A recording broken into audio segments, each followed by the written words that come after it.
Mi nombre es Elena Torres.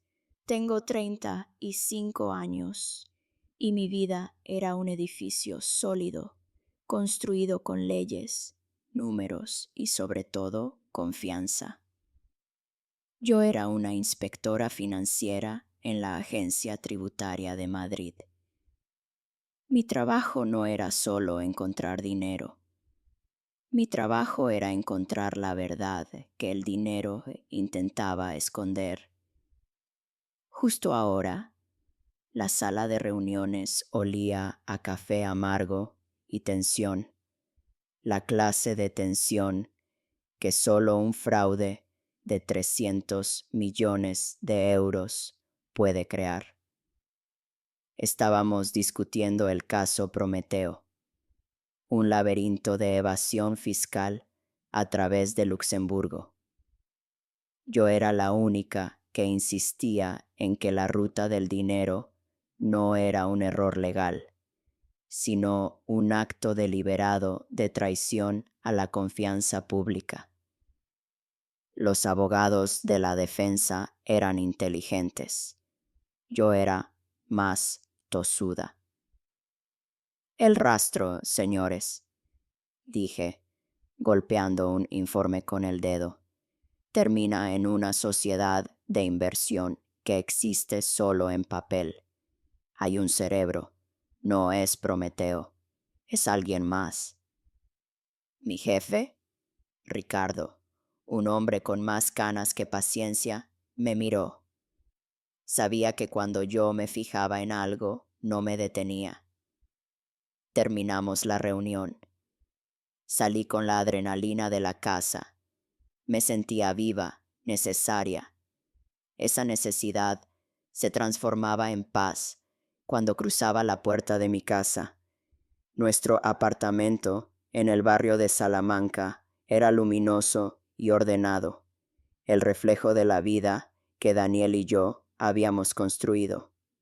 Daniel Martín, mi esposo, un hombre que era todo lo que yo admiraba, ambicioso, exitoso, increíblemente guapo y, para mí, el más honesto. Él era un gestor de patrimonio de alto nivel, moviendo los hilos para la élite de Madrid. Un mundo turbio, me decía a veces en broma, pero él siempre volvía a mí, anclado en nuestra realidad.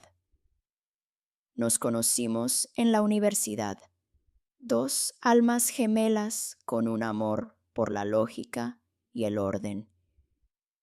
Esa noche, Daniel estaba en la cocina preparando paella, algo que siempre hacía cuando yo tenía un día particularmente duro. El aroma me envolvió. Lo abracé por detrás. ¿Cómo le fue a mi sabuesa favorita?, me preguntó, girándose para besarme. Su sonrisa era cálida, genuina. Cansada de la mentira, le respondí, recostando mi cabeza en su pecho. Pero el caso Prometeo va a caer. Daniel me acarició el cabello. Deja que Prometeo caiga. Tú, mi amor, descansa. Tienes las manos limpias y eso es lo que importa. Esas palabras, manos limpias, siempre me las decía. En retrospectiva, fue el primer anzuelo. La semana siguiente, la agencia tributaria recibió un encargo de alto perfil.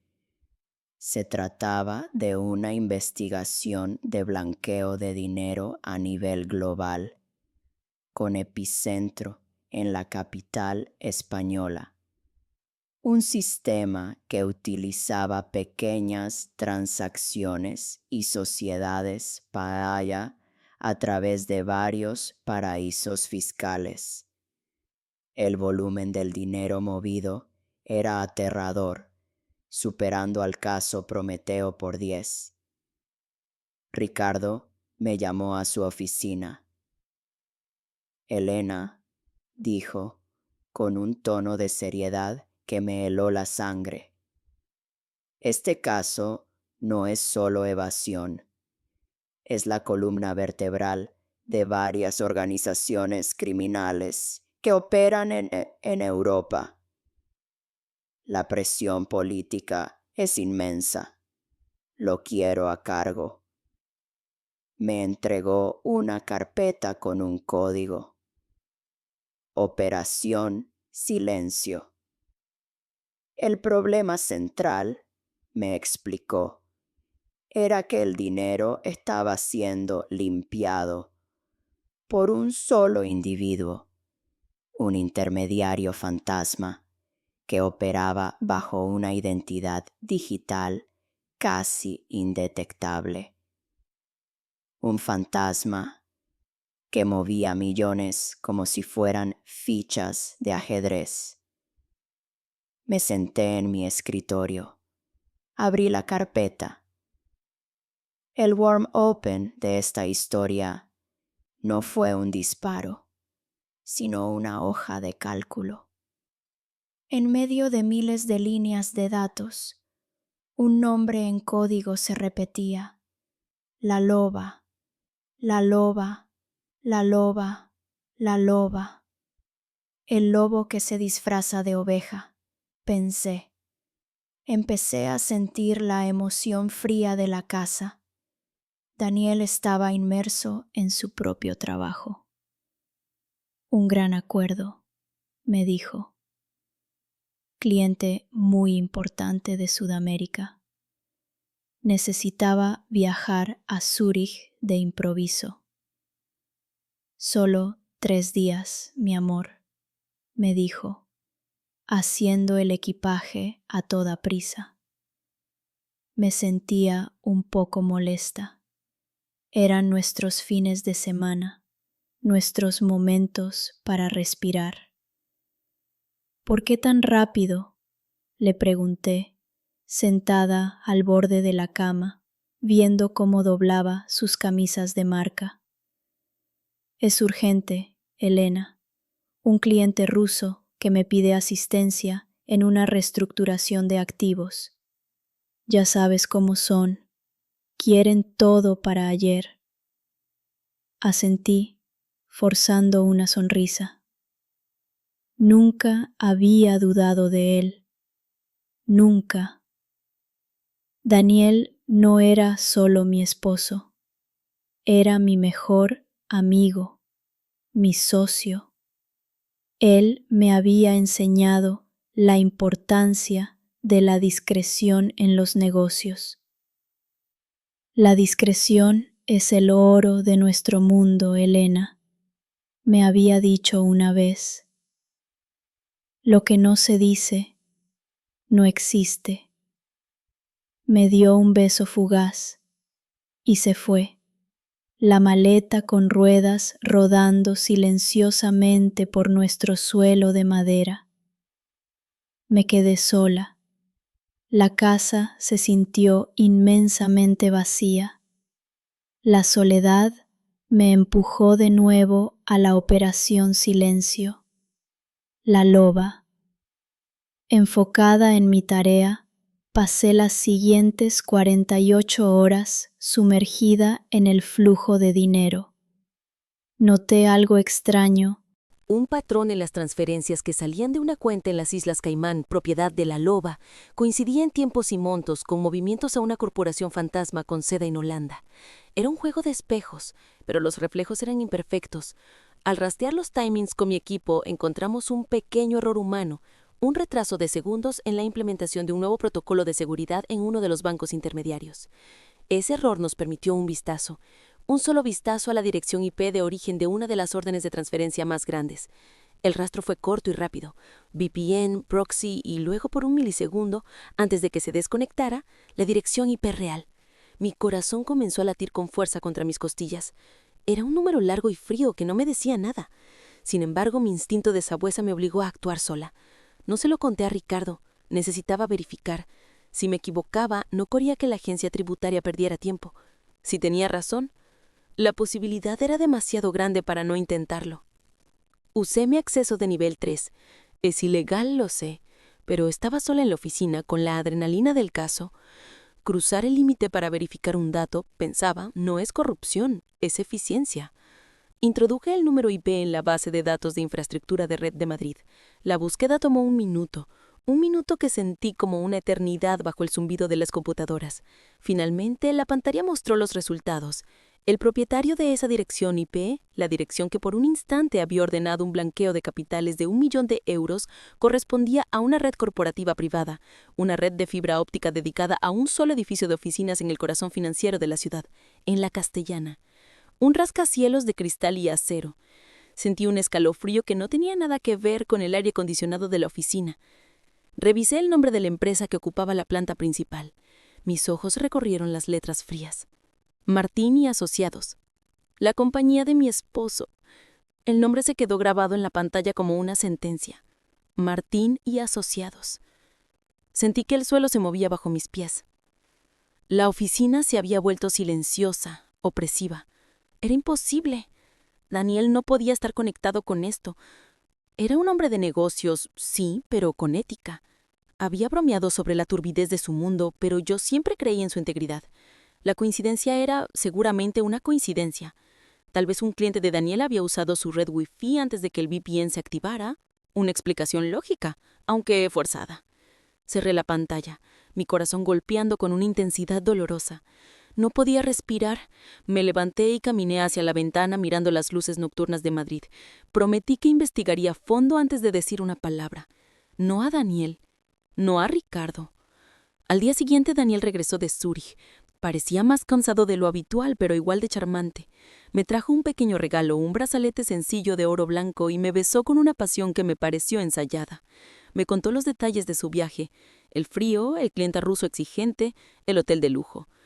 Yo escuchaba, tratando de encontrar una fisura en su relato, un momento de vacilación, un brillo de mentira en sus ojos, pero Daniel era un narrador excelente, demasiado excelente. ¿Y tú, mi sabuesa, has atrapado a tu lobo?, me preguntó mientras servía vino. La pregunta me golpeó como un puñetazo. Le contesté con una calma que no sentía. Aún no. El rastro es muy frío, Daniel. La loba es muy buena escondiéndose. Él sonrió y tomó mi mano, su pulgar acariciando mis nudillos. Lo sé. En este mundo, Elena, los mejores están siempre en la sombra.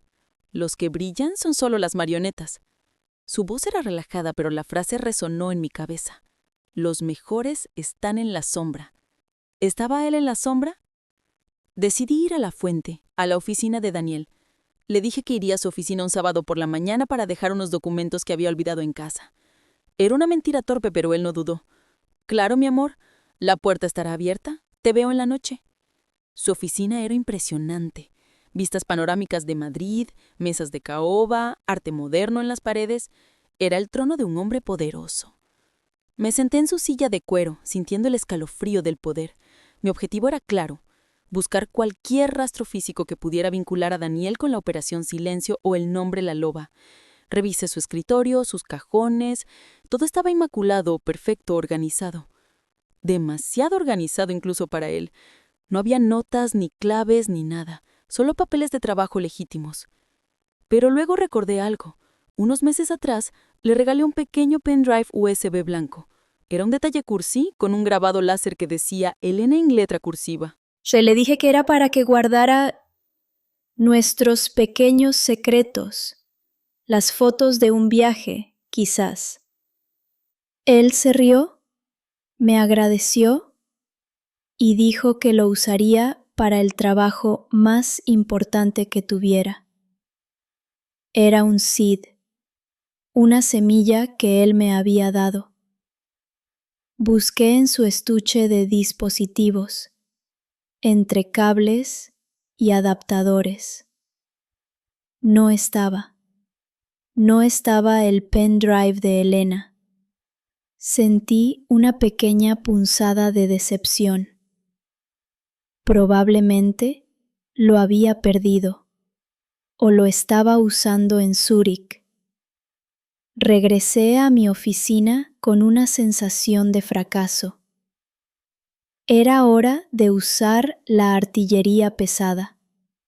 No podía seguir negando el nexo de la IP.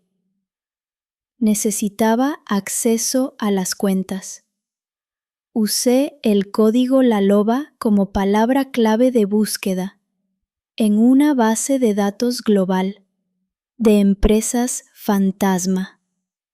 El resultado fue un torrente de información falsa, pero entre los cientos de nombres había un alias fiscal utilizado para registrar la cuenta bancaria principal de offshore en Panamá.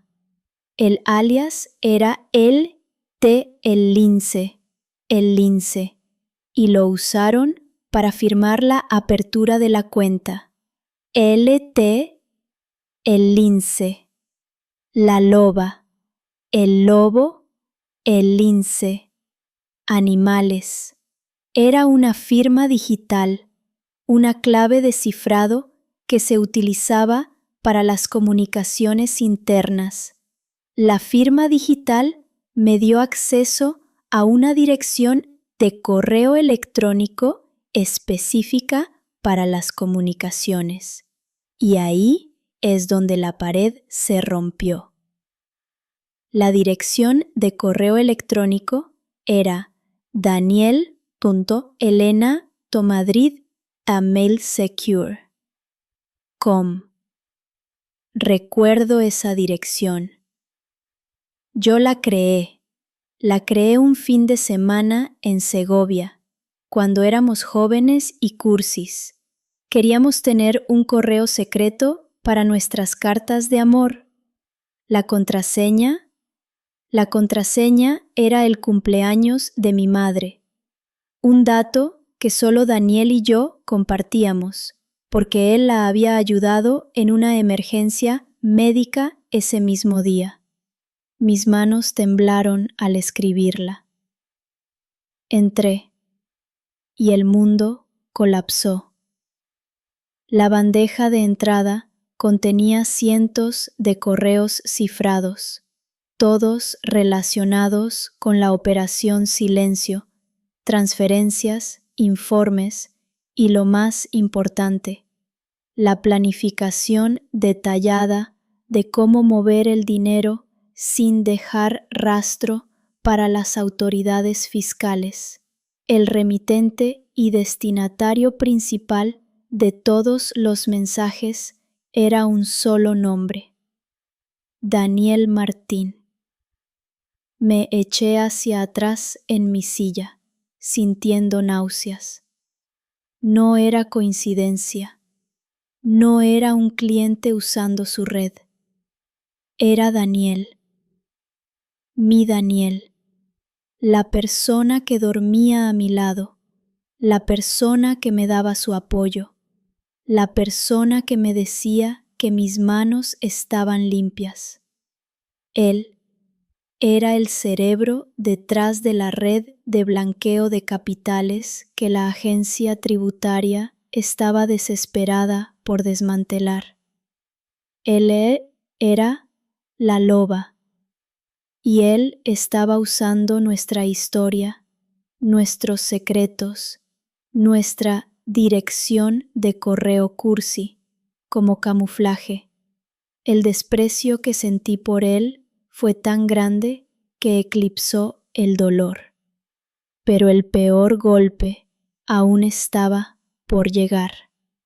En un archivo adjunto, encriptado con una clave que tuve que forzar usando un algoritmo de fuerza bruta, encontré el poder de representación.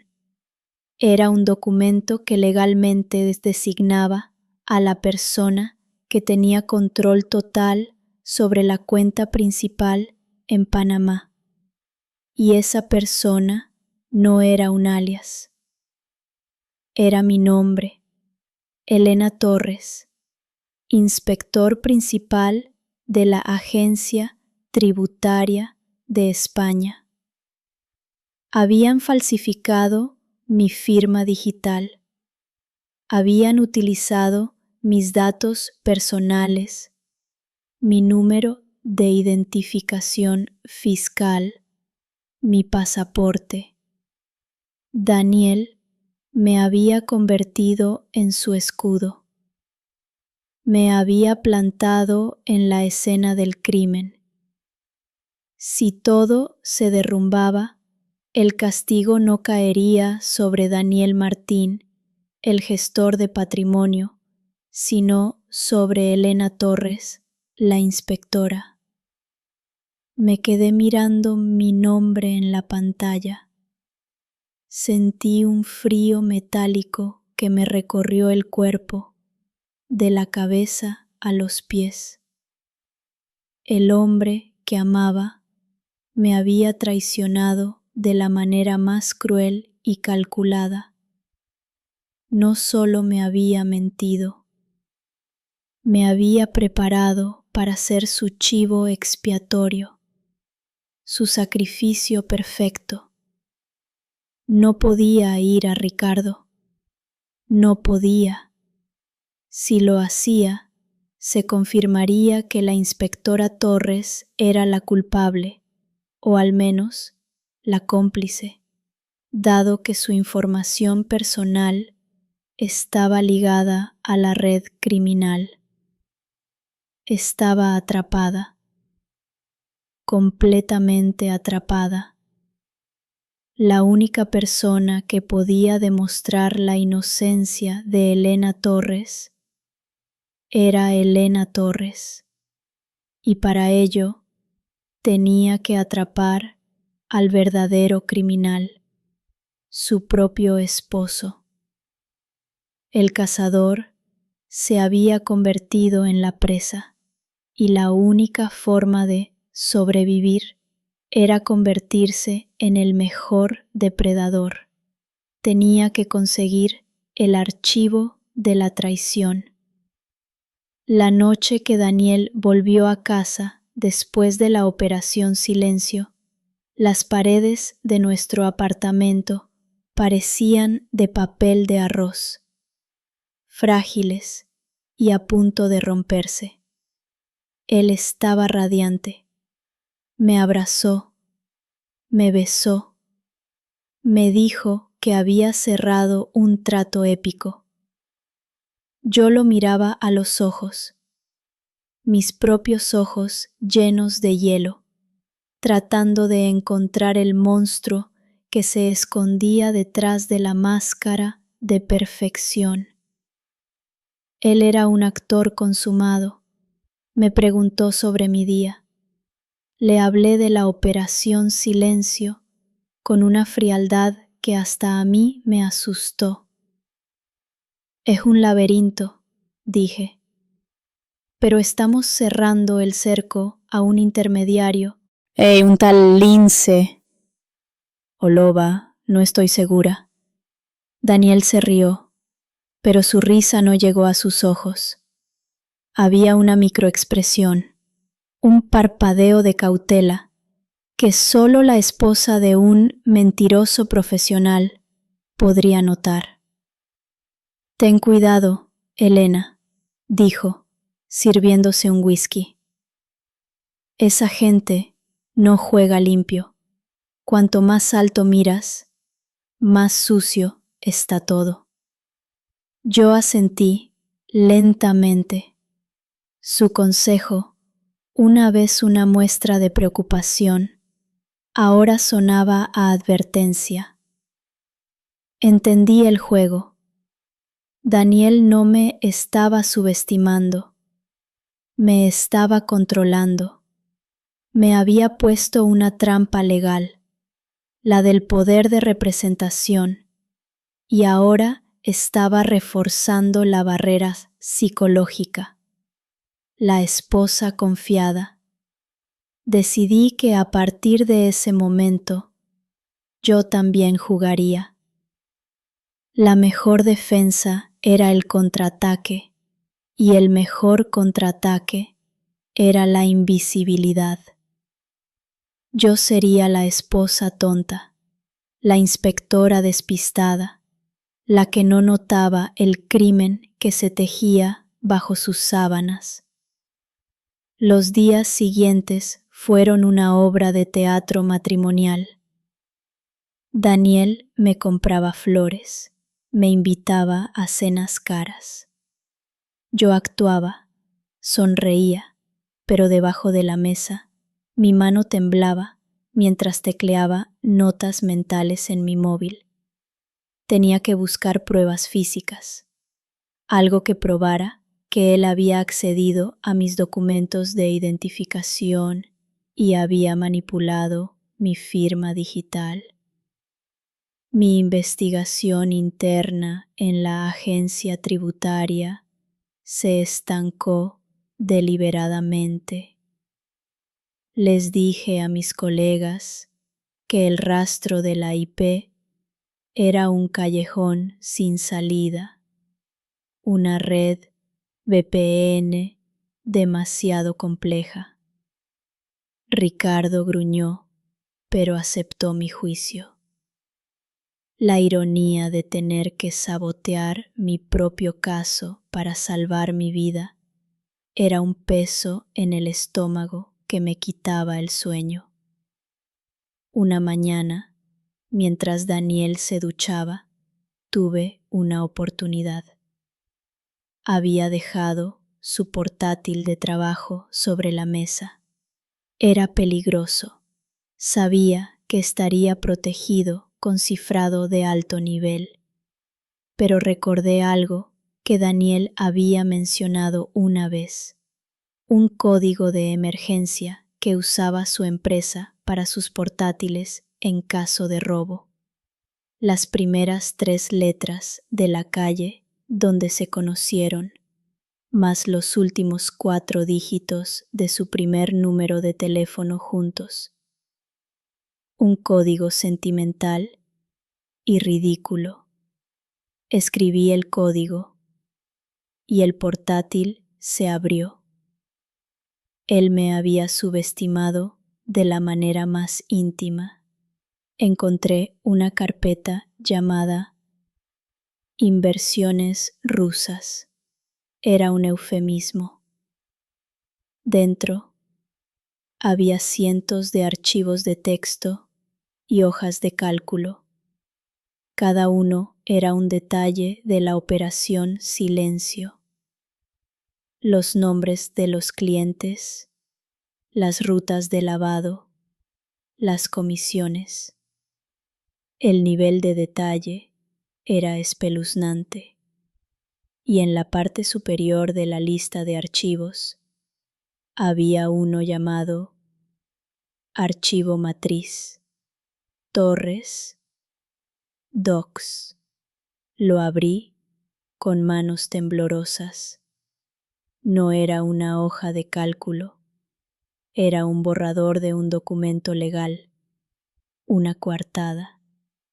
En él, Daniel había preparado una declaración jurada falsa, fechada meses atrás, donde supuestamente yo confesaba haber establecido la cuenta La Loba por mi cuenta, utilizando mi experiencia en la agencia tributaria para evadir impuestos. El texto incluía detalles muy íntimos sobre nuestras finanzas conjuntas para darle credibilidad. Daniel había previsto mi descubrimiento y había construido un muro de mentiras para aplastarme. El documento concluía con una nota de Daniel para sí mismo. Enviar al abogado de Singapur si Elena se vuelve problemática. Ese fue el momento, el punto de no retorno. Ya no era una lucha por la verdad, sino una lucha por la supervivencia.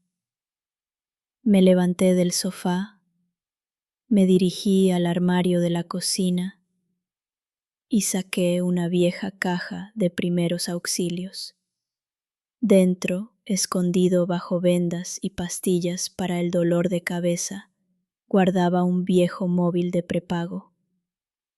Lo había comprado hace años, por si acaso, por una paranoia mía que Daniel siempre había ridiculizado. Lo encendí. Necesitaba un lugar seguro para mi evidencia, fuera de mi red, fuera de mi casa.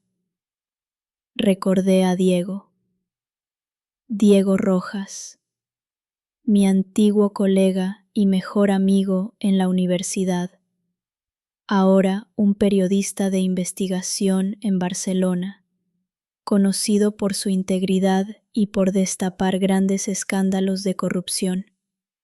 Él era la única persona en la que podía confiar con mi vida y mi carrera. No podía contactarlo directamente. Daniel podría estar monitoreando mis comunicaciones. Tenía que actuar rápido. Comencé a copiar el contenido del portátil de Daniel, todos los archivos de la carpeta Inversiones rusas, incluido el infame archivo matriz Torres Docs. El tiempo corría. Daniel podría salir de la ducha en cualquier momento. El proceso de copia fue lento, un martirio digital. Mientras la barra de progreso avanzaba, miré el rostro de Daniel en una foto de nuestra luna de miel, sonriendo en un barco en el Mediterráneo. Me sentí enferma, no solo por su traición, sino por la ingenuidad con la que había vivido. Finalmente, los archivos fueron copiados, pero no en un simple pendrive. Los cifré utilizando un algoritmo que solo Diego conocería, un viejo chiste de la universidad sobre el cifrado de César. Lo guardé en mi móvil de prepago, sin conexión a internet. Pero si me registraban, no encontrarían nada más que un móvil viejo y vacío. Al cerrar el portátil de Daniel, sentí que había cruzado una línea que no podía deshacer. Ya no era la inspectora Torres. Era una espía en su propia casa. Tenía que conseguir el rastro final, la pieza de ajedrez que lo desenmascararía por completo, la prueba de que Daniel había creado la cuenta y no yo. La única forma de probar mi inocencia era presentar la evidencia de su culpabilidad. Tenía que esperar el momento perfecto para contactar a Diego, el momento en el que Daniel no pudiera manipular la narrativa. Cuando Daniel salió de la ducha, me abrazó, su piel húmeda y caliente. «Te amo, Elena», susurró. La palabra amor me sonó a veneno. Le devolví el abrazo, la mentira tan grande que casi me ahoga. «Yo también te amo, Daniel», le dije, sintiendo el peso de mi traición hacia él y el peso de su traición hacia mí. El juego había comenzado. Tenía su secreto. Ahora necesitaba escapar de la jaula de cristal que él había construido a mi alrededor. La única manera de ser libre era destruir la vida que habíamos compartido. Tenía que dejarle una última cosa. Tenía que devolverle el pendrive Elena. La vida continuó, pero para mí era una simulación de la realidad. Daniel y yo éramos dos actores en el mismo escenario, interpretando a la pareja feliz, mientras secretamente nos preparábamos para el acto final. Yo me convertí en una sombra, observando cada gesto, cada llamada, cada mensaje de texto. Buscaba la pieza final, la prueba irrefutable del origen de la trampa. Sabía que Daniel no era estúpido. No dejaría el documento de poder de representación falso en un cajón. Tenía que estar en un lugar digital, inaccesible para mí, o en un dispositivo que él nunca soltaba. Mi trabajo en la agencia tributaria se volvió insoportable. Tenía que mentirle a Ricardo, minimizar la importancia del caso La Loba para ganar tiempo. Mientras tanto, el establishment comenzaba a presionar. Un reportaje en un periódico de Barcelona, que casualmente era donde trabajaba Diego, publicó un artículo de investigación preliminar sobre el blanqueo de capitales a través de Madrid. Mencionaban un nombre en código, la inspectora, la mente maestra dentro del sistema fiscal. Daniel leyó el artículo en el desayuno, su rostro impasible. Me miró por encima del periódico. «Mira esto, Elena», dijo con un tono de preocupación falsa. «Parece que hay una rata en tu agencia, una inspectora corrupta. Espero que no sea nadie que conozcas». Sentí que la sangre se me helaba en las venas. Daniel me estaba probando. Estaba sembrando la idea de que la verdadera criminal estaba en la agencia. Le di una respuesta fría y profesional. La justicia será dura, sea quien sea. La corrupción siempre deja un rastro. Él asintió, pero vi un destello de triunfo en sus ojos.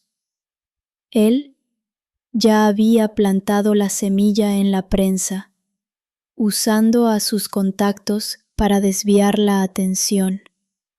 Él sabía lo que hacía. Tenía que contactar a Diego. El riesgo de ser descubierta era alto, pero el riesgo de ser arrestada y condenada por un crimen que no cometí era total. Una tarde inventé una excusa ridícula sobre una cita con el dentista en un barrio lejano. Conduje hasta un viejo cibercafé abandonado, un lugar con una conexión a internet pública y sin cámaras de seguridad obvias. Saqué mi móvil de prepago. Escribí un correo electrónico codificado a Diego, usando nuestro viejo código de César, disfrazado de una conversación sobre un libro de historia financiera. El mensaje era simple. El archivo del general es inestable. Necesito transferir el paquete a la base de operaciones en Barcelona. El general es la única amenaza. El general era Daniel. El archivo era la evidencia. Le di una dirección de buzón muerto en Barcelona y una fecha. Era mi única oportunidad.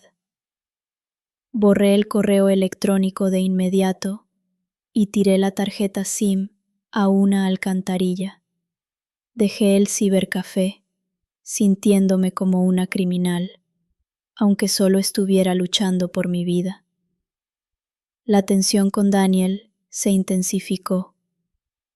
Ya no era un silencio incómodo, era una confrontación silenciosa.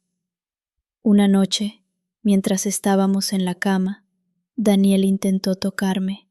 Lo rechacé suavemente. Él se quedó inmóvil, su mano en el aire. «¿Qué pasa, Elena?». Su voz era baja, pero con un matiz de acero. Estás distante. ¿Es por el trabajo? Yo cerré los ojos, sintiendo el moment of doubt. ¿De verdad me amó alguna vez? ¿O solo fui una herramienta, un activo conveniente para su coartada? Estoy muy cansada, le dije.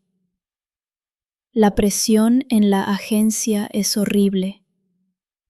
Siento que el caso La Loba me persigue incluso en casa. Usé la mentira como escudo. Daniel se acercó y esta vez su abrazo me pareció una prisión. Déjame cuidar de ti, Elena. Deja esa presión. ¿Por qué no te tomas unas vacaciones? Te lo mereces. Su sugerencia, aparentemente dulce, fue un intento de aislarme. Telimini, si yo me iba de vacaciones, él podría actuar con libertad, quizás descubrir el archivo matriz falso en mi nombre y entregarlo. Yo tenía que actuar. Necesitaba el pendrive Elena de vuelta, el que él había dicho que usaría para su trabajo más importante. Recordé que Daniel tenía una caja fuerte, secreta en su estudio, detrás de una pintura. La clave era una fecha. ¿Nuestra boda? ¿Mi cumpleaños? No. Probablemente la fecha de su primer gran negocio. El día que su ambición se despertó. No lo sabía. La oportunidad se presentó durante una cena de gala para uno de los clientes de Daniel, un evento formal en la embajada. Daniel insistió en que yo fuera como su esposa perfecta y exitosa. Acepté.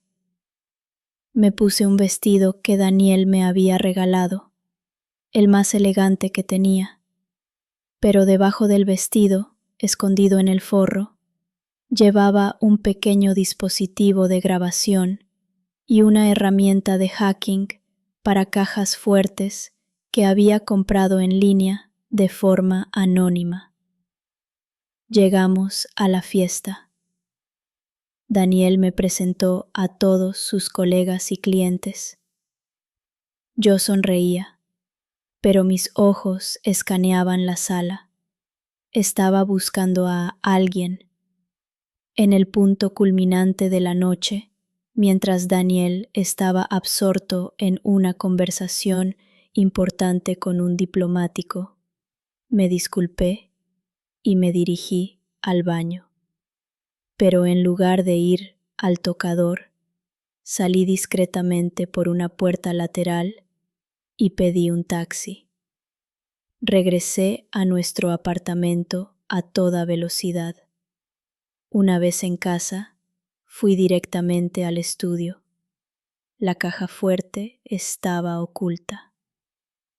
Encendí mi herramienta. La clave de la caja fuerte no era una fecha, sino un código alfanumérico. Probé combinaciones, fallando varias veces. El tiempo corría. Daniel volvería pronto. Recordé una frase que Daniel solía decir sobre su trabajo. La lógica siempre vence a la emoción. Introduje el número de mi identificación fiscal, seguido de su número. Fallo. Luego, los 4 últimos dígitos de la cuenta de La Loba que había visto en la agencia. Fallo. Desesperada, miré a mi alrededor. Mis ojos se posaron en un pisapapeles de plata que Daniel había comprado en Londres. Era un regalo de su jefe cuando cerró su primer gran trato, el año de ese trato, el año en que se convirtió en lo que era, Introduje la fecha de su primer gran éxito, seguida de la palabra luxus, lujo, en mayúsculas. Clic. El mecanismo se abrió. Dentro había pilas de documentos, pasaportes falsos, dinero en efectivo, y allí estaba, en una pequeña bolsa de terciopelo, el pendrive USB blanco con mi nombre grabado, Elena. Lo agarré. Estaba caliente, como si hubiera estado en uso constante. Lo conecté a su portátil. Contenía una sola carpeta, Archivo Elena. Dentro no había fotos de la luna de miel ni secretos románticos. Había una copia de todos los documentos falsificados bajo mi nombre, una hoja de cálculo con el cronograma de cuando Daniel me incriminaría y un mensaje de texto para un socio. La loba está lista para ser sacrificada. El archivo Elena es la prueba. Lo enviaremos cuando ella esté fuera. Sentí un escalofrío de terror. Él no solo planeó incriminarme, él planeó un momento específico después de que yo desapareciera en unas vacaciones falsas para presentar la evidencia. Daniel Martín no era solo un traidor, era un asesino de la vida, frío y metódico. Me estaba preparando un destino peor que la cárcel. Dejé el pendrive Elena donde lo encontré. No era momento de llevárselo. Era la pieza final de su plan. Copié el contenido en el móvil de prepago, junto con el resto de la evidencia. El archivo ahora estaba completo.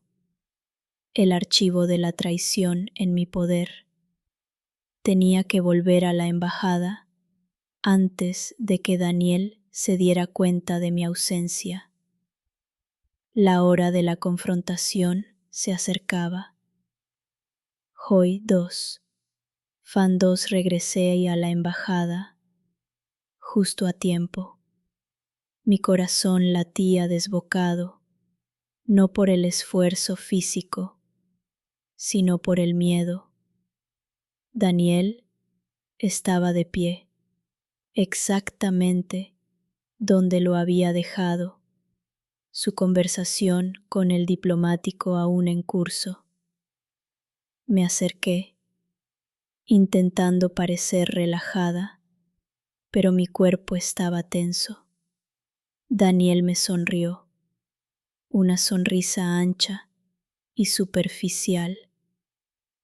Elena, pensé que te habías esfumado, dijo.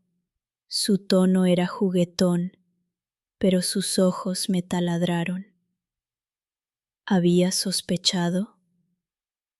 Solo necesitaba aire fresco, le respondí, mi voz sonando extrañamente tranquila. La diplomacia es agotadora. Esa noche, cuando volvimos a casa, Daniel fue inusualmente cariñoso, casi empalagoso. Fue entonces cuando supe que algo andaba mal. Él estaba cubriendo sus huellas, o quizás preparándose para el ataque. A la mañana siguiente, Daniel se levantó temprano, diciendo que tenía una llamada con Tokio. Lo escuché hablar en voz baja en el estudio.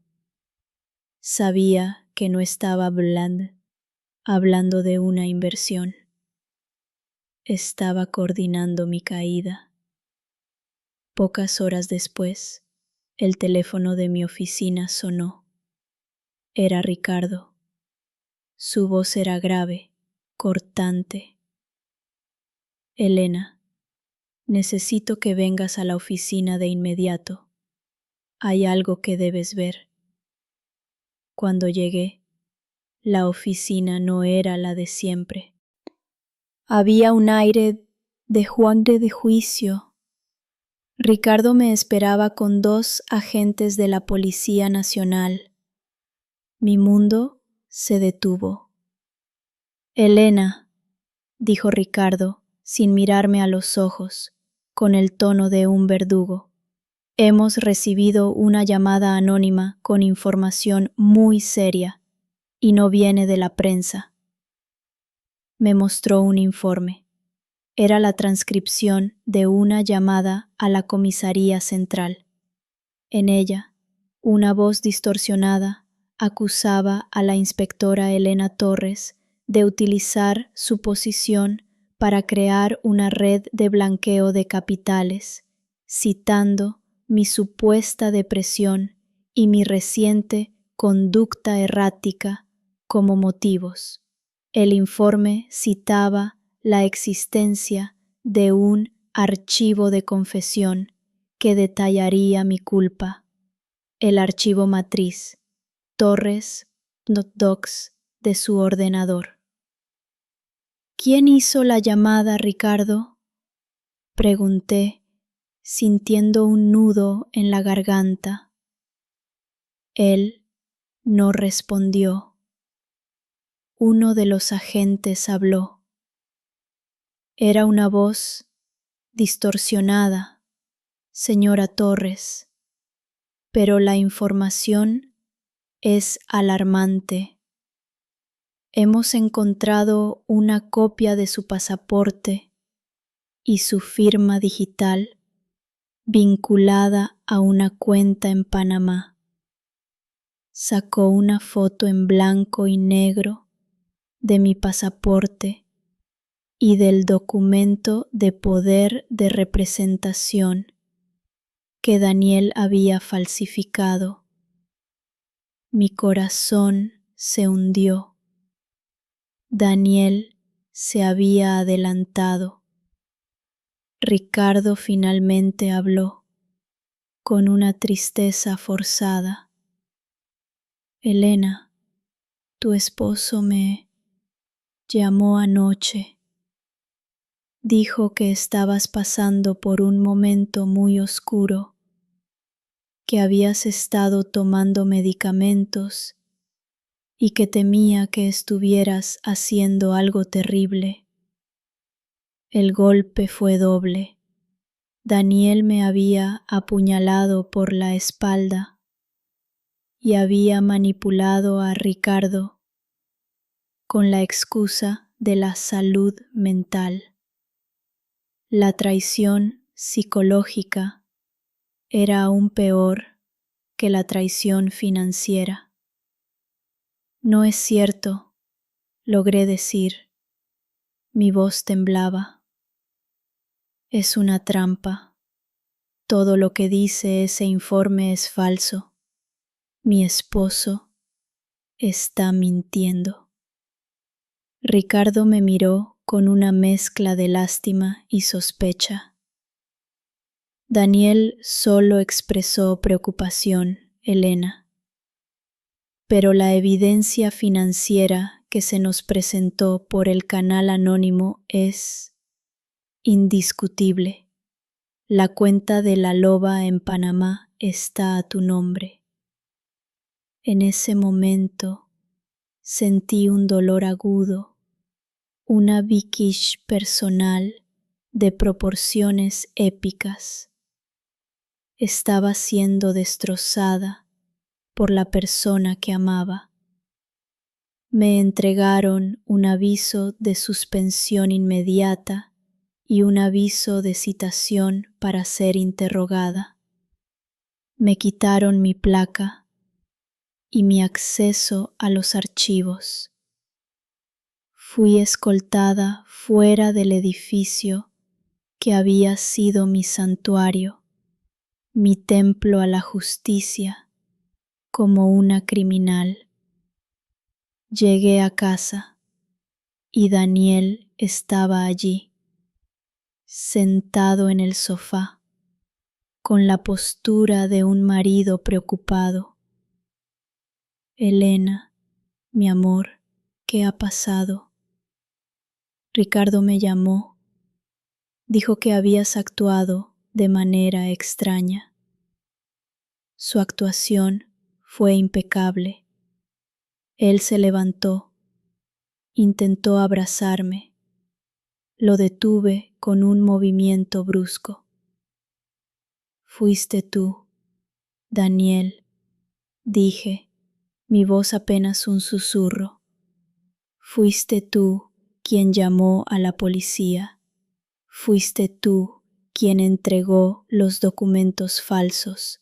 Fuiste tú quien me preparó para esto. Daniel se quedó quieto, la máscara de dolor desvaneciéndose lentamente, revelando la fría arrogancia debajo. Hice lo que tenía que hacer, admitió sin remordimientos. El dinero de mis clientes es importante, Elena. Tu moralismo estúpido iba a arruinarlo todo, y no iba a dejar que me llevaras a mí contigo. La confrontación estalló. Él no negó nada. Él me dijo que el archivo Elena, con mi confesión falsa, estaba en un lugar seguro y se usaría si yo intentaba algo. Me dijo que yo era un peón conveniente. Eres una inspectora. Conoces todos los trucos. ¿Quién dudaría de tu culpabilidad? Eres el chivo expiatorio perfecto, mi amor. Y si intentas probar tu inocencia, solo confirmarán que tú, y solo tú, tienes los conocimientos para llevar a cabo una estafa de este nivel. Sentí un odio puro.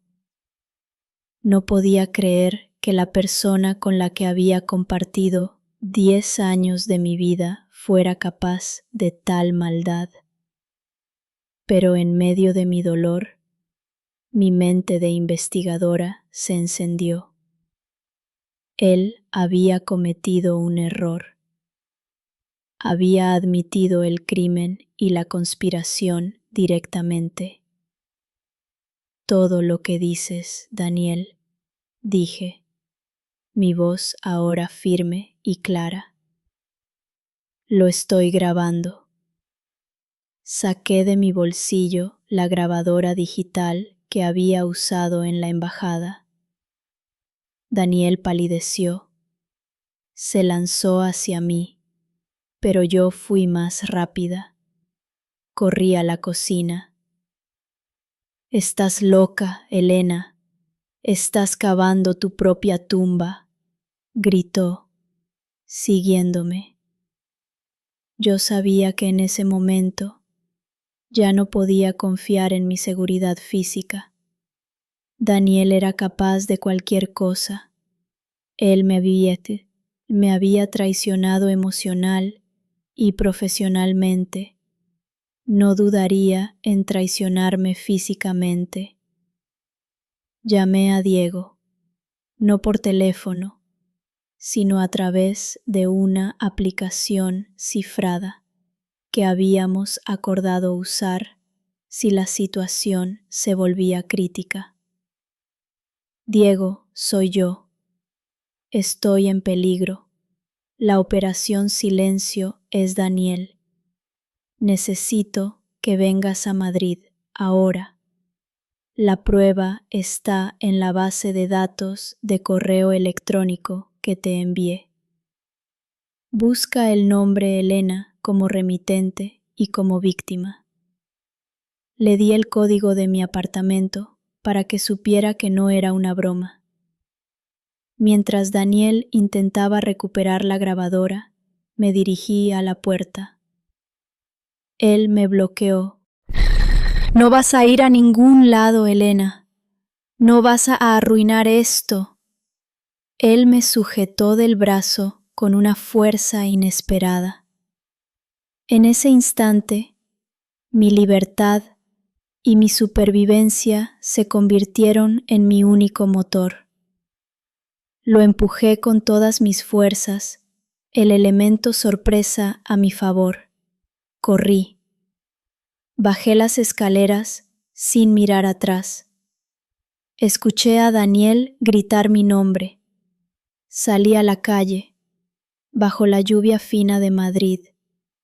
Yo era una fugitiva, una criminal buscada, una esposa traicionada, pero en mi mano llevaba el móvil de prepago con el archivo de la traición completo.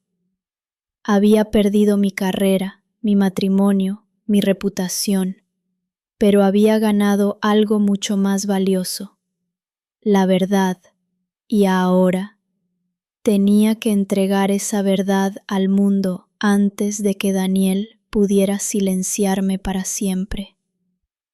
El precio de la justicia era la pérdida total. Huí de nuestro apartamento sin nada más que la ropa que llevaba puesta y el móvil de prepago atesorado en mi bolsillo. La lluvia se sentía fría, lavando el sudor de mi miedo. Sabía que Daniel llamaría a la policía, o peor, a sus propios contactos. Él tenía el poder, la red de influencia. Yo tenía la verdad y ahora la soledad. Me dirigí a una zona comercial bulliciosa, mezclándome con la multitud, buscando ser una cara más en el anonimato de Madrid. Mi primera prioridad era la seguridad. Necesitaba un lugar donde Daniel no pudiera buscarme.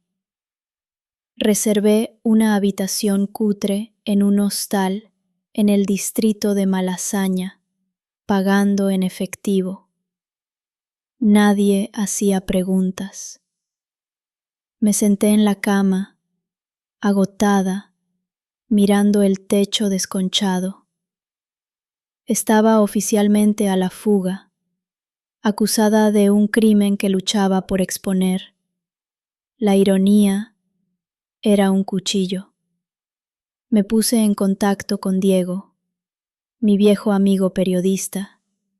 Le envié un mensaje codificado por la aplicación cifrada, confirmando que el paquete, la evidencia, estaba listo y que Daniel estaba en modo ofensivo. Necesitaba que viniera a Madrid y me ayudara a publicar el archivo de la traición de forma segura. Diego respondió de inmediato, su mensaje tranquilizador. Estoy en camino. El periódico apoyará la publicación. Prepara la descarga. La promesa de que alguien creería en mí, de que mi lucha no era en vano, me dio un respiro, una pequeña dosis de esperanza en medio de la oscuridad total. Mientras esperaba a Diego, tuve que hacer lo más difícil, enfrentarme a la realidad de mi situación legal. Los agentes de la Policía Nacional y Ricardo ya me estaban buscando. Sabía que mi casa estaría bajo vigilancia. Tenía que conseguir más pruebas de la manipulación de Daniel. Algo que no fuera solo el archivo digital. Necesitaba un testigo. Recordé a un antiguo colega de Daniel, Javier, que había sido despedido de Martín & Asociados el año pasado. Daniel lo había acusado de incompetencia, pero yo siempre sospeché que Daniel lo había silenciado. Javier era ambicioso, pero también tenía un fuerte sentido de la decencia, o al menos de la venganza. Lo encontré en LinkedIn. trabajando para una pequeña firma en Valencia. Con el móvil de prepago, le hice una llamada de voz cifrada. Fui directa. Javier, soy Elena Torres, soy la que supuestamente está detrás de la operación Silencio. Hubo un silencio prolongado. Sé que Daniel te incriminó por ese fallo de la auditoría. Él estaba ahí haciendo lo mismo conmigo. Necesito tu testimonio. Necesito saber si él te pidió alguna vez que usaras un software de clonación de firmas digitales. La voz de Javier, al otro lado, era tensa, llena de miedo. Me dijo que Daniel lo había obligado a instalar un programa específico en el servidor, un programa supuestamente para seguridad interna, pero que era claramente un spyware. Me dijo que era para monitorear la entrada de datos de la agencia tributaria, susurró Javier. Me obligó a firmar un acuerdo de confidencialidad y a guardar silencio. Si hablo, Daniel me destrozará. Ya te destrozó, Javier, le dije con firmeza, pero si hablas ahora, serás un testigo de la verdad, no un cómplice silencioso. Daniel ya me ha acusado de usar mis conocimientos de la agencia tributaria para delinquir. Si me hundo, nadie sabrá la verdad. Y él ganará. Si él gana, te perseguirá el resto de tu vida. Fue un chantaje emocional, pero necesario. Javier cedió. Me envió la dirección de correo electrónico del servidor que Daniel le había obligado a configurar. Un pequeño detalle técnico que probaba que Daniel había estado monitoreando mis movimientos. Era la pieza que faltaba para vincular el software de falsificación de firma al servidor de Daniel. Con esa información, el archivo de la traición se convirtió en un caso irrefutable. Mientras tanto, Daniel no se había quedado quieto. Los periódicos de Madrid, influenciados por su red de contactos, comenzaron a publicar historias aterradoras sobre mi descenso a la locura y mi doble vida como criminal. Era el pico del dolor, una humillación pública total. Mi vida se había reducido a una serie de titulares difamatorios. Vi una foto mía sonriendo en un evento benéfico, subtitulada La inspectora con dos caras. Sentí la pérdida absoluta de mi reputación, la destrucción de todo lo que había construido. Pero el momento de la resignación se transformó en fuerza. Daniel había cometido un error crucial. Me había dado tiempo. Me había subestimado, pensando que el shock y la humillación me paralizarían. Él no entendió que para mí la verdad era más importante que la vida. Diego llegó a Madrid al amanecer. Nos encontramos en un café en el centro, cerca de la estación de tren, un lugar donde nadie notaría a un periodista y a una mujer asustada. Diego era alto, con una mirada intensa pero amable. Elena, dijo, con la voz llena de genuina preocupación, te creo. Ahora, dame el archivo. Lo publicaremos de tal manera que ni Daniel ni sus amigos en el gobierno podrán enterrarlo. Le entregué el móvil de prepago. Le expliqué los detalles técnicos, la ubicación de la firma digital falsa, el testimonio de Javier, la transcripción de mi confrontación con Daniel. Diego escuchó. Su expresión se volvía más seria a cada palabra. Cuando terminé, me miró a los ojos. Lo siento mucho, Elena. Este no es solo un caso de fraude. Es una tragedia personal, un acto de traición tan profundo que es casi cinematográfico. Luego vino la parte más difícil, la decisión final. Le dije a Diego que una vez que se publicara la historia, yo desaparecería. Daniel tiene más poder del que crees. Si me quedo, intentará silenciarme legal o físicamente. No puedo arriesgarme. Quiero que la verdad salga a la luz, pero no a costa de mi vida. Tengo que dejar mi vida atrás, Diego. Todo. Diego asintió lentamente. Entiendo, pero si te vas, Daniel dirá que huiste porque eres culpable. No importa, le dije. Lo que importa es la evidencia. El archivo de la traición es mi legado, y mi inocencia será probada por la evidencia, no por mi presencia física. Mi partida es mi sacrificio final por la verdad. Hoy 2. Fan 4. Diego se fue a Barcelona con el archivo de la traición en un dispositivo cifrado, prometiendo detonar la historia en menos de 48 horas.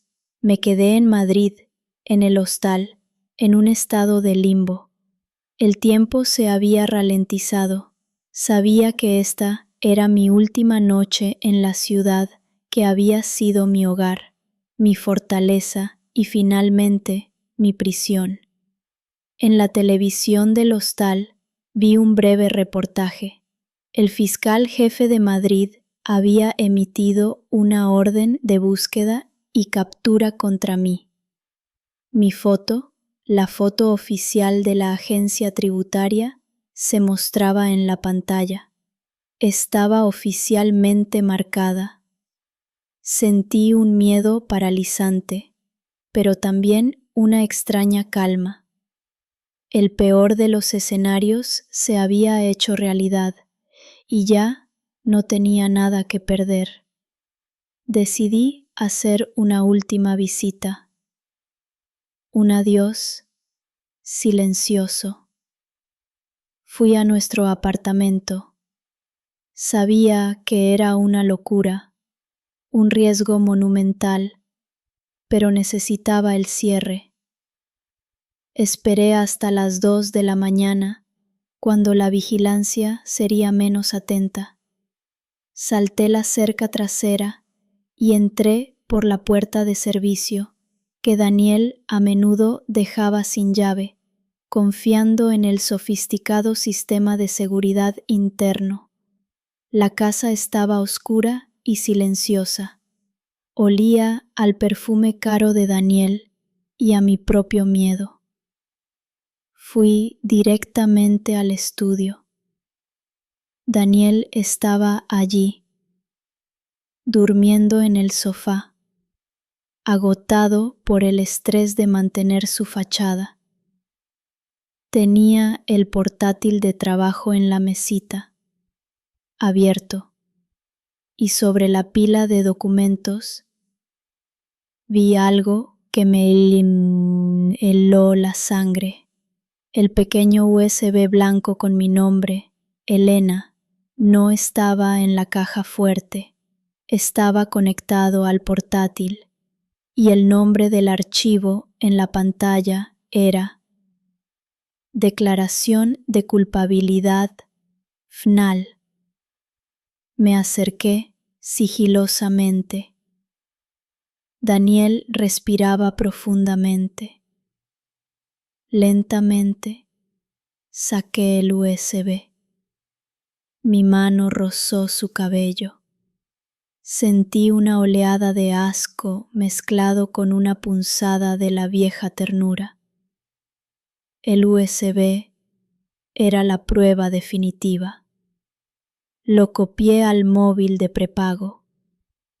Ahora tenía tanto la prueba de su plan como la prueba de su traición final. Pero al copiar los archivos, noté algo más. Un pequeño archivo de registro del sistema.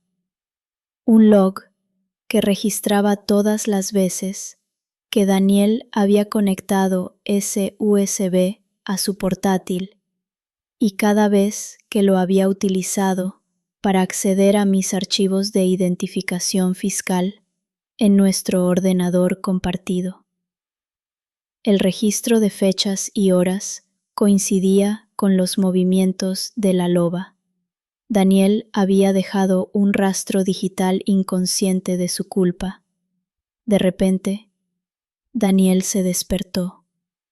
Sus ojos se abrieron de golpe, mirándome con una mezcla de sorpresa y terror absoluto. «Elena», gritó, incorporándose. Él no se levantó para abrazarme, se levantó para atacar.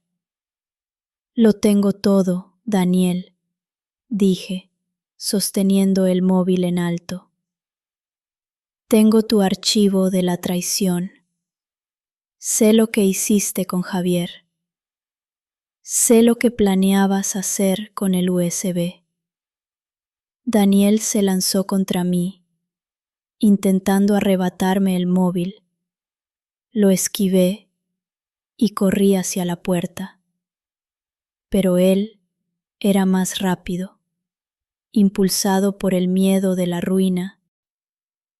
Me alcanzó en el pasillo, me agarró del pelo y me tiró al suelo. Sentí un dolor agudo. «No vas a ir a ningún lado. Me perteneces. No vas a arruinar mi vida». Sus ojos estaban salvajes. La máscara del hombre perfecto se había desintegrado. Yo luché, le grité. «Mi vida ya está arruinada, Daniel, por ti». Le di un golpe con el codo y me zafé de su agarre. Me levanté. Vi un pesado pisapapeles de mármol en una mesa lateral.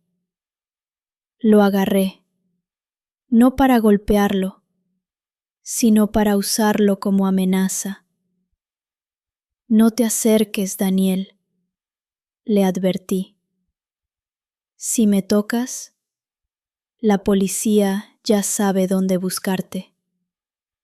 Era una mentira, pero le funcionó. Se detuvo. Estaba respirando pesadamente, su rostro contorsionado por la ira. «¿Y qué vas a hacer, Elena? ¿Ir a la policía? Ellos te arrestarán a ti, no a mí. Tienes mi dinero, mi casa, mi vida, pero yo tengo tu nombre. Lo he destruido». Se rió, una risa histérica y rota. «Mi nombre es lo único que me queda», dije, sintiendo el clímax emocional del momento. «Y lo limpiaré. Y tú, Daniel, terminarás exactamente donde perteneces». Sin decir una palabra más, corrí a nuestro dormitorio. Fui al armario y saqué una pequeña mochila de viaje, la que solía usar para escapadas de fin de semana. Metí algo de ropa y el móvil de prepago. Luego, fui a la mesita de noche de Daniel. Saqué el USB blanco con el nombre Elena grabado, la pieza final de su teatro de la crueldad. Regresé al estudio. Daniel estaba de pie, paralizado, sabiendo que había perdido el control. Puse el USB, Elena, sobre el escritorio de caoba. Esto es tuyo, Daniel, dije. Guarda tus secretos. Lo miré una última vez. No sentí amor, ni siquiera odio, solo un inmenso vacío, un entierro. Me di la vuelta y salí por la puerta principal.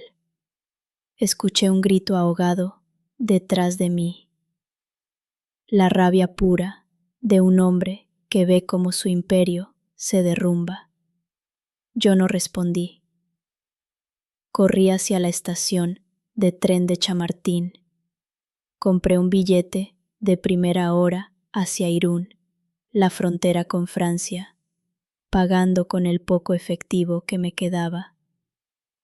Me senté en el andén esperando el tren, con el peso del archivo de la traición en mi bolsillo. Mi vida en Madrid había terminado. Había perdido la batalla, pero ganaría la guerra. El tren llegó. Subí.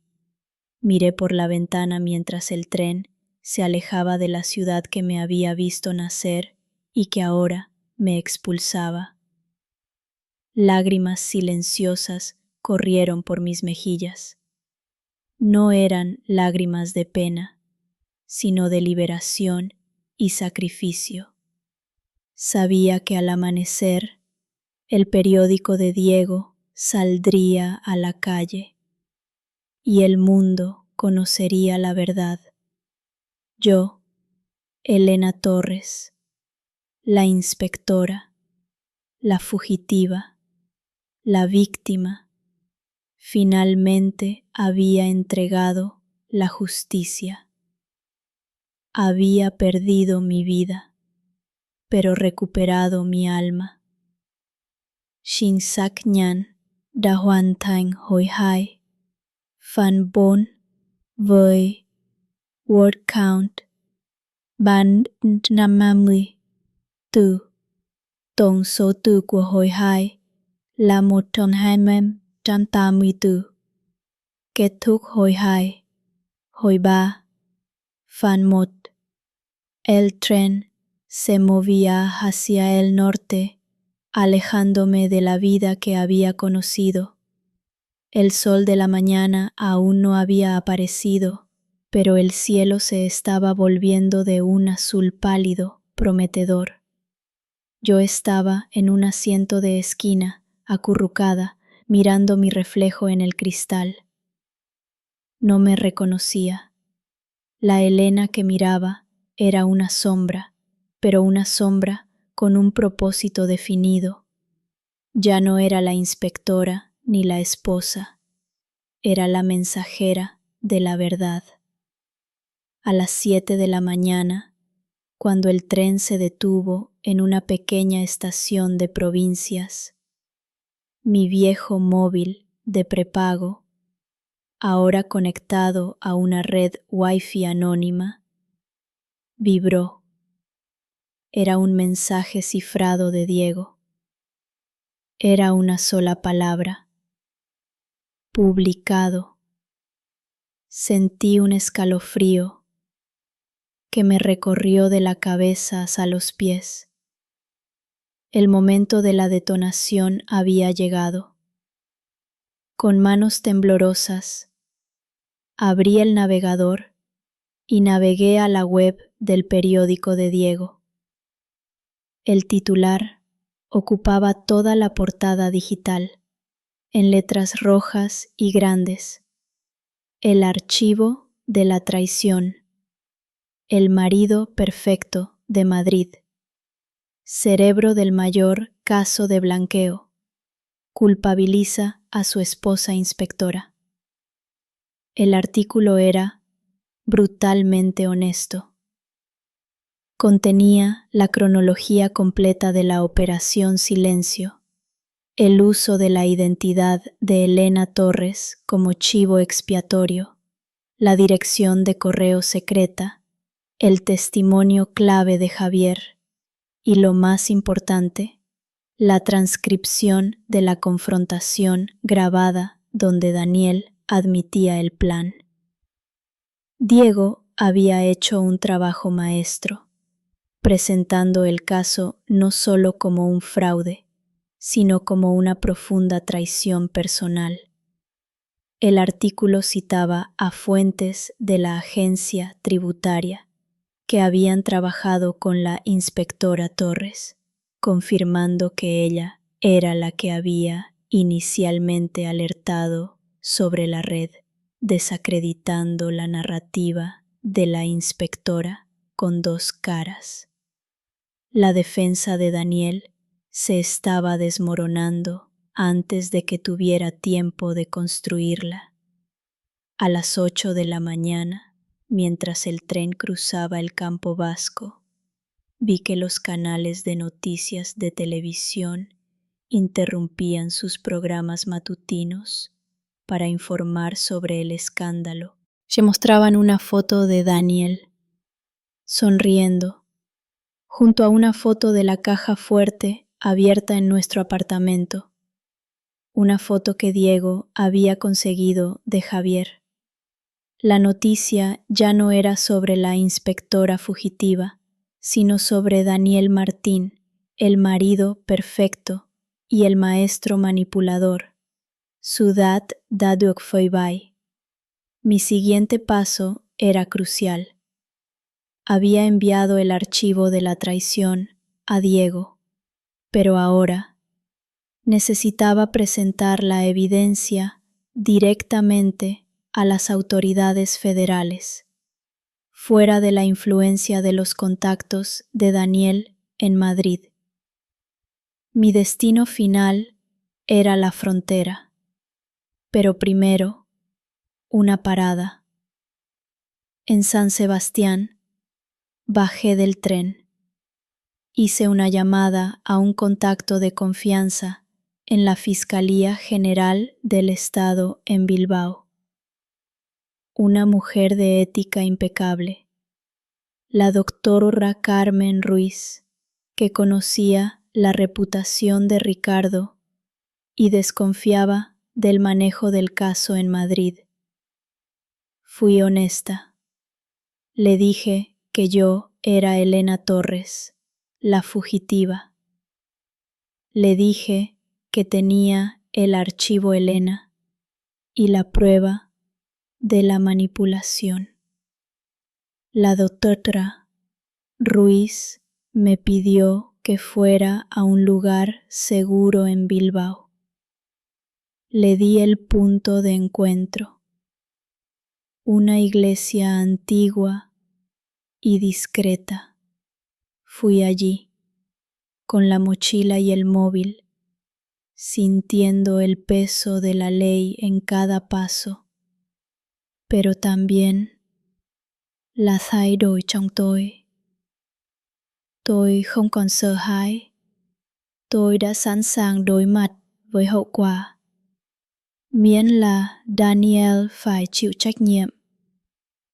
Ladra Ruiz llegó con dos agentes federales. Me miró, no con sospecha, sino con admiración. Le entregué el móvil de prepago y le expliqué el cifrado.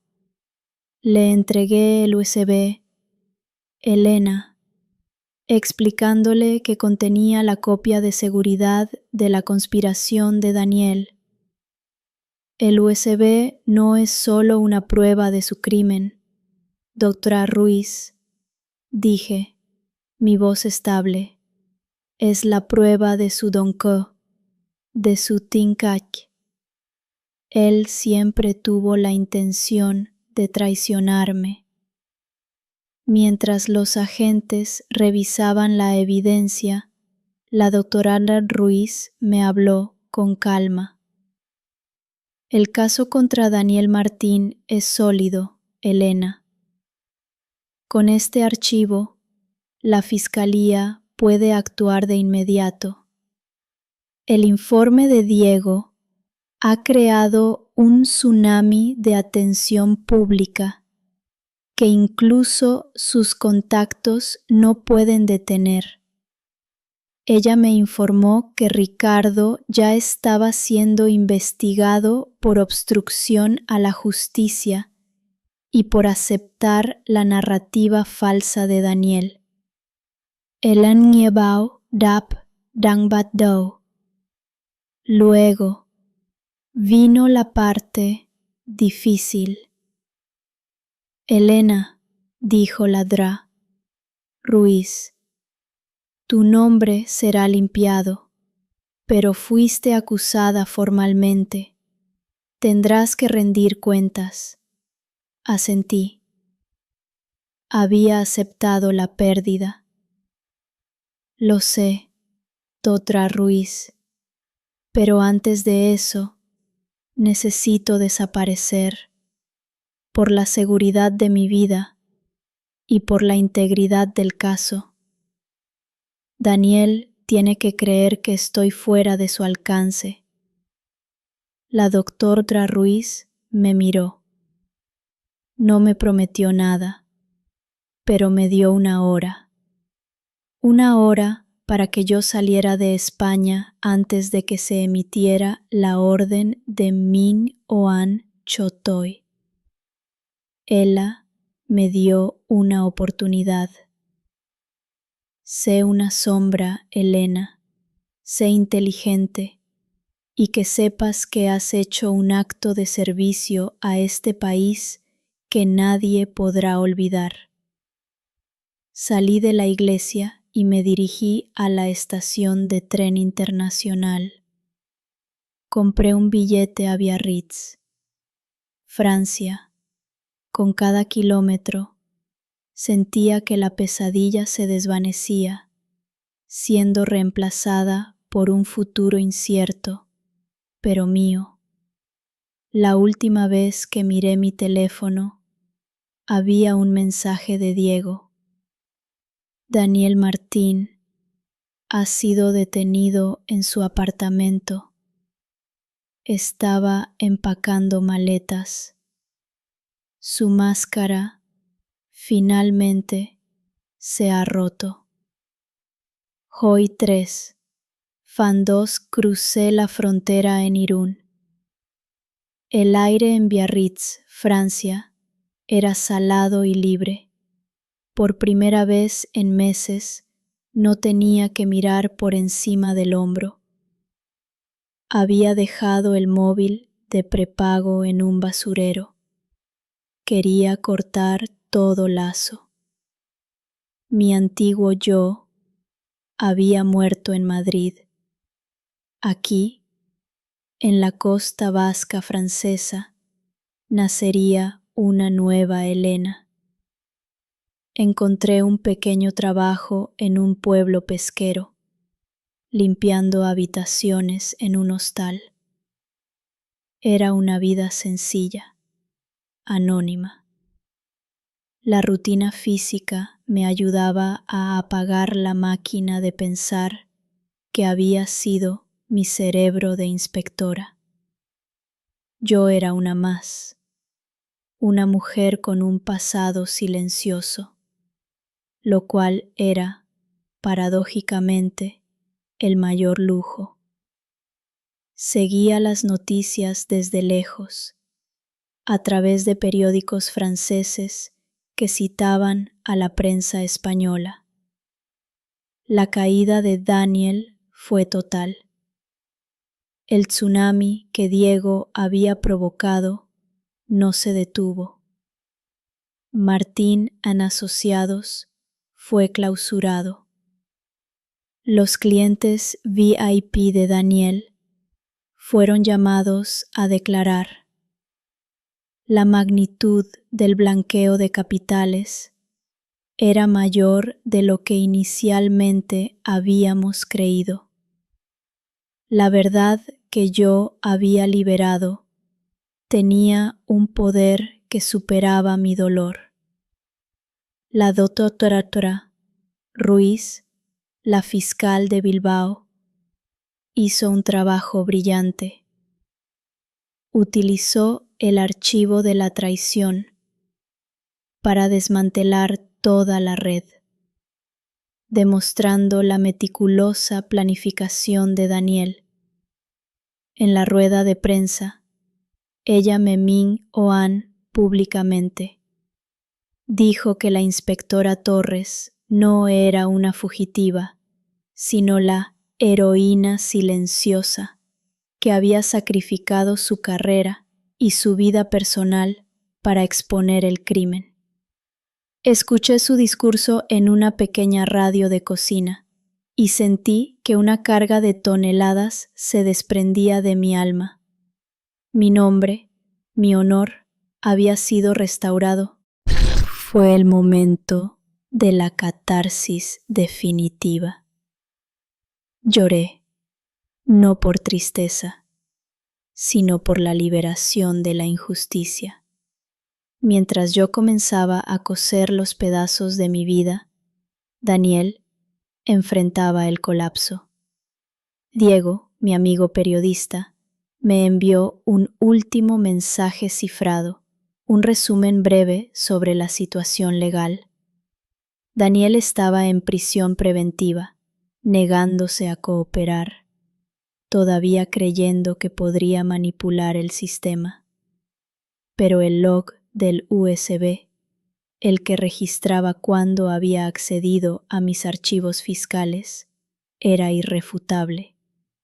La coartada del archivo matriz, torres.docs, se había convertido en su propia horca, pero el twist final aún no había sido revelado. Ocurrió durante el interrogatorio final de Daniel. Madrid, Comisaría Central. Daniel Martín, desaliñado, con las esposas marcadas en sus muñecas, estaba en una sala de interrogatorios. Los fiscales y la doctora Ruiz estaban al frente. Él seguía arrogante. Es una conspiración, les digo, insistía Daniel. Mi esposa, Elena, es la única culpable. Lo hizo por dinero. Ella me incriminó para cubrir su rastro. El archivo Elena lo prueba. Está en el USB que me dejó. La doctora Ruiz sonrió con frialdad. Uno de los agentes puso el USB blanco, el que tenía grabado Elena, sobre la mesa. Daniel lo miró con un brillo de esperanza. Este USB, señor Martín, es la prueba definitiva, pero no de la culpabilidad de su esposa, dijo la doctora Ruiz. Usted lo conectó a su ordenador. Hemos extraído los datos. No solo contiene la declaración falsa de su esposa, también contiene los registros de las transacciones de la loba que usted mismo manejó, cifrados bajo su nombre. Contiene el log de acceso a los datos fiscales de su esposa que usted usó para la falsificación. Este USB no es el archivo Elena de su esposa, es el archivo de la traición de Daniel Martín. Daniel se quedó helado. Su rostro se vació de color. Él se dio cuenta. Él no había usado el USB para secretos románticos. Él lo había usado porque era un dispositivo seguro, lejos de los servidores corporativos, para guardar todos los detalles de su conspiración. Cuando yo se lo devolví en nuestro apartamento, él pensó que me estaba deshaciendo de la coartada que él me había inculcado, pero en realidad le estaba devolviendo la prueba irrefutable que lo hundiría. Él se había incriminado a sí mismo, utilizando el regalo que yo le había dado para el trabajo más importante de su vida, nuestra destrucción. No, no es posible, susurró Daniel, su voz quebrada. El hombre que había manipulado millones y personas se dio cuenta de que su propia arrogancia y necesidad de control habían creado su ruina. El USB, Elena, era el reflejo de su propia maldad. Su fanboy, da quailai siechet, chinque fanboy. Biarritz, Francia. Yo estaba en la playa, mirando el Atlántico. La noticia sobre el colapso de Daniel me llegó de forma indirecta a través de un periódico. Sentí una paz profunda. No había Vinh Quang, solo Baodap. Decidí que era hora de un Hoi Sin.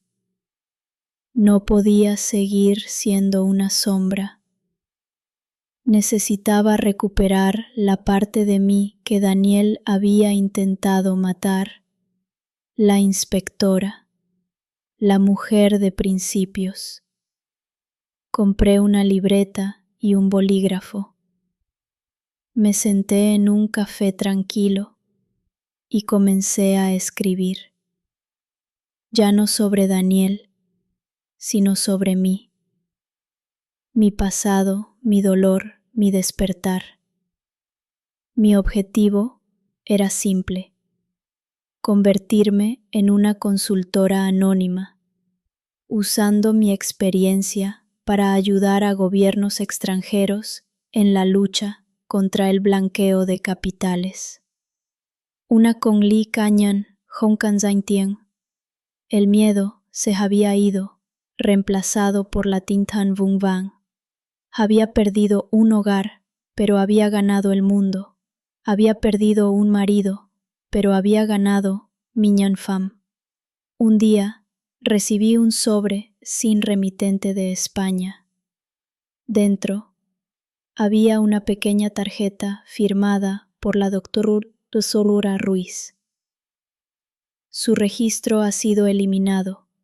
Su deuda con la ley ha sido pagada. El país le da las gracias. Con la tarjeta venía un pasaporte nuevo, con un nombre ligeramente diferente, pero con mi foto. La doctora Ruiz me había dado una nueva vida, una puerta de escape legal, un reconocimiento silencioso a mi sacrificio. Miré el pasaporte, el nuevo nombre. Era un lienzo en blanco.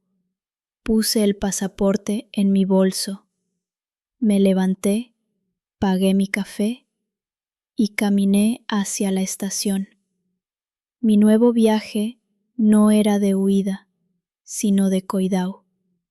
Hoi 3, Fan 3. Mi vida en el anonimato no era un exilio, sino una elección. Había adoptado un nuevo nombre, Elena Vidal, y con él una nueva piel. Ya no llevaba trajes de diseñador, sino ropa práctica y resistente. Mis días no se pasaban en oficinas con aire acondicionado, sino caminando por la costa, sintiendo el viento y la sal. Era una resurrección silenciosa. Seguí las noticias sobre Daniel. Su juicio fue un circo mediático, pero la evidencia era ineludible.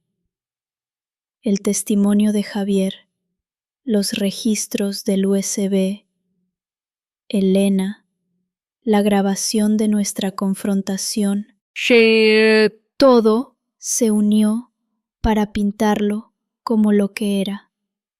Un hombre brillante, pero sin alma, cuya ambición lo había consumido. Fue declarado culpable de fraude, blanqueo de capitales y conspiración para obstruir la justicia. La sentencia fue dura, un reflejo del daño sistémico que había causado y de la crueldad con la que había intentado destruir a su propia esposa. El día que se anunció la sentencia, yo estaba sola en un pequeño faro abandonado cerca de Bayona. Abrí una botella de vino barato y miré el horizonte. No sentí alegría ni venganza, solo un cierre frío. Daniel había pagado su deuda con la sociedad. Yo había pagado la mía, perdiendo mi antigua vida para que la verdad pudiera vivir. La justicia había sido ejecutada.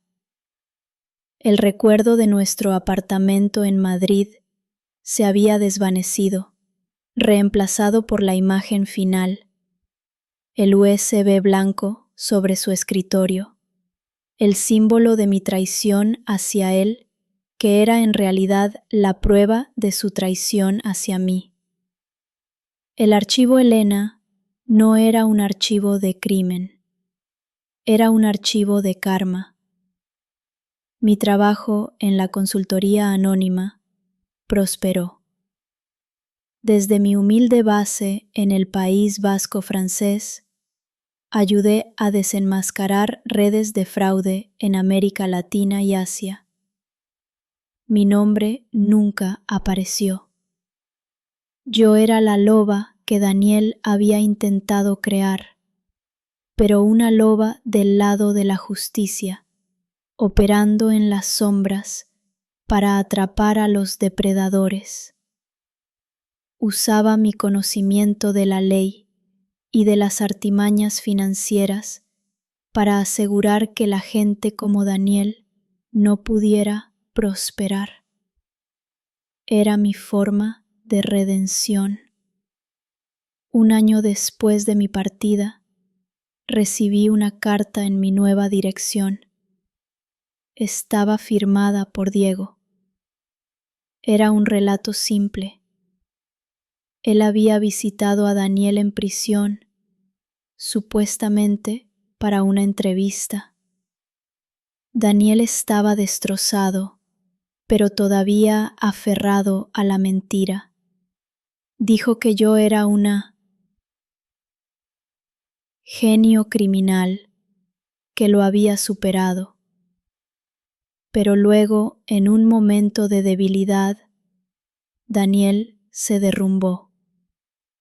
Le confesó a Diego que el único momento en que realmente temió fue cuando le devolví el USB. Elena. Ella me lo dio para que guardara mi trabajo más importante, dijo Daniel. Y yo fui tan estúpido que lo usé. Ella me devolvió mi propia traición, disfrazada de amor. Ella no me robó, me hizo caer en mi propia trampa. Fue la confesión final, el reconocimiento de que yo había ganado el juego intelectual y moral. En la carta, Diego incluía un epílogo simbólico. Había ido a nuestro antiguo apartamento, que ahora estaba vacío y a la venta. El escritorio de Daniel ya no estaba, pero en el suelo, detrás de donde solía estar el escritorio, Diego encontró el pequeño USB blanco. Había sido pateado allí durante la confrontación. Diego me lo había enviado de vuelta. Miré el USB. Ya no era un símbolo de traición, sino de poder, la prueba física de que había sobrevivido a la destrucción. Lo tiré al Atlántico, un pequeño destello blanco que desapareció en las olas grises. No lo necesitaba más. El archivo ya estaba en el mundo. Mi vida no fue la que soñé en esa hermosa casa de Madrid. Fue una vida de sacrificio y soledad elegida, pero era una vida de verdad. Yo no era la esposa, ni la inspectora, ni la fugitiva. Yo era simplemente Elena. El sol se estaba poniendo sobre el océano, pintando el cielo con tonos de naranja y púrpura. Tomé mi libreta y escribí mi último pensamiento sobre la historia que Daniel había intentado escribir para mí. Daniel creyó que el archivo Elena era su coartada. Él pensó que me había convertido en el lobo, pero yo solo era la mujer que se negó a ser el cordero. El archivo de la traición es una historia de cómo se destruye la vida para que la verdad pueda respirar, y el precio de esa verdad a veces es todo lo que tienes. Cerré la libreta. Mi filosofía de vida estaba clara. La justicia no siempre se sienta en un tribunal. A veces viaja en un tren al amanecer, con un pasaporte nuevo y un propósito inquebrantable. Me puse la mochila y caminé por la orilla hacia el nuevo día. La historia de Elena Torres había terminado. La historia de Elena Vidal acababa de comenzar.